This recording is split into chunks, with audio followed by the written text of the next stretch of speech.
ஏன் இவ்வளோ நாளா நம்ம கண்ல இது படவே இல்ல? நம்ம ஏன் இது இவ்வளோ நாளா வாங்காமலே விட்டுட்டோம்? அப்படின்னு நெனச்சு கவலைப்படக்கூடிய ப்ராடக்ட்டா தாங்க இது இருக்கு.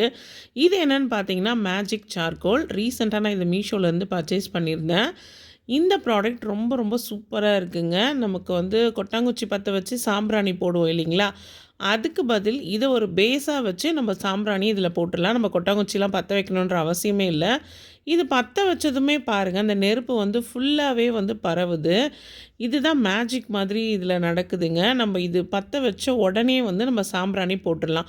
கொட்டாங்குச்சியெல்லாம் எரிய வச்சோன்னா, அது பெரிய ப்ராசஸ். அது எரிஞ்சு முடியணும். அதுக்கப்புறம் அதுக்குன்னு ஒரு கரண்டி இருக்கும். அதில போடணும். அப்புறம் அந்த கொட்டாங்குச்சி எரியிறப்போ ஒரு சவுண்டு வரும் பாருங்க. அதுக்கு 10 அடி தள்ளி போய் நின்னுக்கிற மாதிரி இருக்கும் அந்த சவுண்டு. அதுக்கப்புறம் அது வெடிச்சு வேற தெறிக்குங்க. அதெல்லாம் வேற கால்ல, கையிலன்னு காயமாகும்.